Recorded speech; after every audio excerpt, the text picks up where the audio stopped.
দেখুন, বিচারপতি বোম্বে হাইকোর্টের যিনি বলেছেন বা রায় দিয়েছেন, আমি তাকে স্যালুট জানাই, কারণ নট করো সিপিএম এর বাচ্চারা, নট করো কমিউনিস্টের বাচ্চারা, চীনের বাচ্চারা।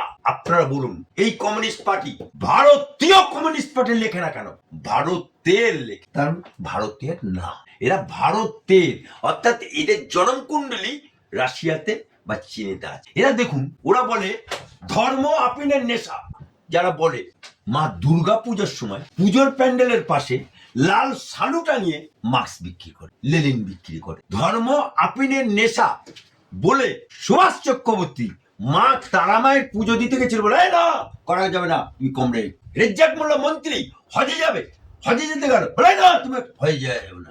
অর্থাৎ ধর্ম আপিনের নেশা। এই সিপিএম, এই কমিউনিস্ট পার্টি বলে ये आजादी झूठा है, ये आजादी नहीं मानेगे। ভারতবর্ষের বুকে জীবনে কোনোদিন জাতীয় পতাকা তোলেনি। তা সেই পার্টি ভারতীয় হতে পারে না, সেই পার্টি ভারতের রসায়নও বোঝে না, তাদের ডিএনএতেও ভারতীয়ত্ব নেই। তাই যে জজ সাহেব দিয়েছে বিচারককে ভারতবর্ষের একজন উকিল হিসাবে, মহামান্য হাইকোর্টে, ক্যালকাটা হাইকোর্টের উকিল হিসাবে তাকে স্যালুট জানাচ্ছি, যে যেমন লাতখোর পার্টি তেমন লাত মেরেছে।